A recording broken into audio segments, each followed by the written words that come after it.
Assalamualaikum warahmatullahi wabarakatuh. Bismillah, alhamdulillah, wa tawakkaltu ala Allah. Wassalatu wassalamu ala rasulillah wa ala alihi wa sahbihi wa mawalah, amma ba'dah. Para siswa-siswi MA Nahdlatul Muslimin yang berbahagia, mata pelajaran kita kali ini adalah fikih bersama saya Amir Farouk SPDI.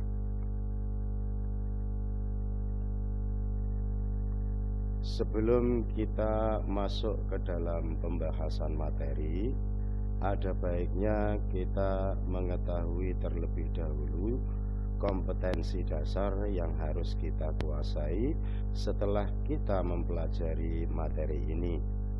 Adapun kompetensi dasar yang harus kita kuasai adalah yang pertama, meyakini syariat Islam tentang hukum jinayat. Yang kedua, menunjukkan sikap adil dan tanggung jawab dalam penerapan materi hukum jinayat. Yang ketiga, menjelaskan ketentuan Allah tentang jinayat dan hikmahnya. Serta yang keempat, menunjukkan contoh pelanggaran yang terkena ketentuan jinayat. Baiklah, sekarang kita masuk ke pembahasan materi yang pertama, yaitu jinayat. Apakah jinayat itu? Jinayat adalah pembahasan tentang tindak kejahatan berupa pembunuhan dan penganiayaan beserta sanksinya, yaitu qisas, diyat, dan kafarat.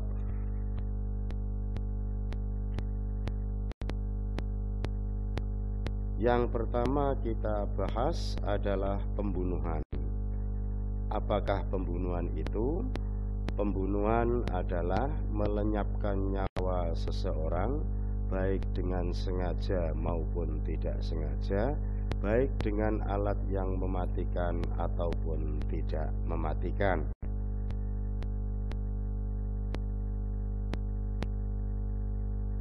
Pembunuhan hukumnya haram berdasarkan dalil dari Al-Quran dan hadis.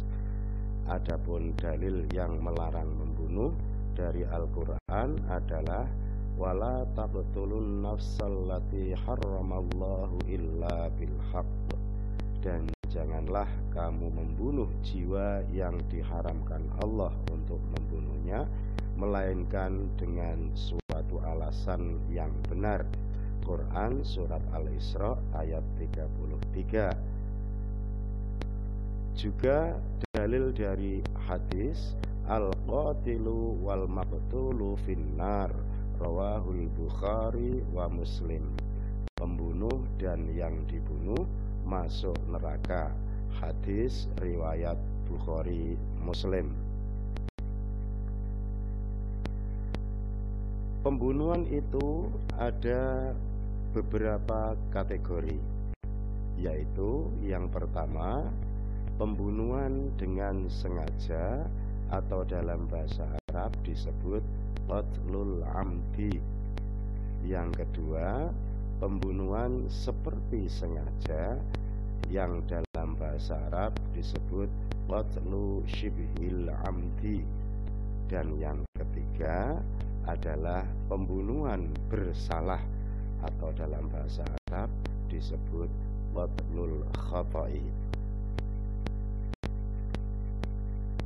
Sedangkan pengertian dari masing-masing kategori pembunuhan adalah yang pertama, pembunuhan dengan sengaja atau qatlul amdi adalah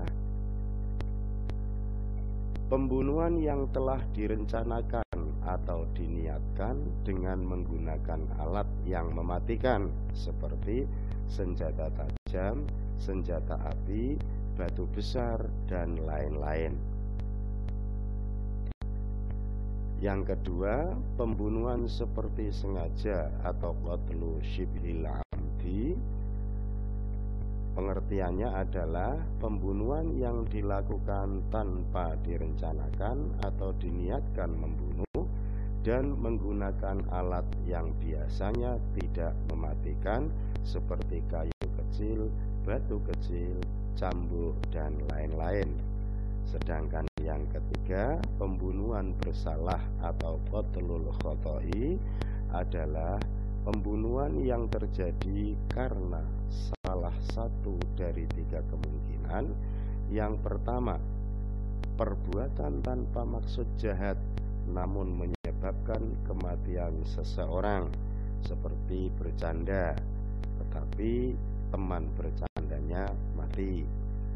Yang kedua, perbuatan dengan niat membunuh tetapi salah sasaran, seperti berburu ingin menembak binatang tapi salah sasaran mengenai manusia. Dan yang ketiga, karena kelalaian, seperti menyetir mobil menabrak orang hingga mati. Masing-masing kategori ada sanksi atau hukumannya. Adapun sanksi untuk pembunuhan dengan sengaja adalah kisos atau dihukum mati. Pembunuhan seperti sengaja, sanksinya adalah diat mughaladoh atau denda berat, dan sanksi untuk pembunuhan bersalah adalah diat mukhafafah atau denda ringan. Tentang kisos, diat mughaladoh, dan diat mukhafafah akan kita bahas pada pertemuan berikutnya. Para siswa-siswi yang berbahagia, setiap ketetapan hukum pasti ada hikmah di baliknya. Adapun hikmah larangan membunuh adalah: 1. Memelihara kehormatan dan keselamatan jiwa manusia sesuai maqasidus syar'i, yaitu hifdzun nafsi. Yang kedua, penerapan hukuman yang berat adalah agar manusia takut melakukan pembunuhan terhadap sesama tanpa hak. Demikian pembahasan kita kali ini, semoga bermanfaat. Terima kasih. Wallahu a'lam bishawab. Assalamualaikum warahmatullahi wabarakatuh.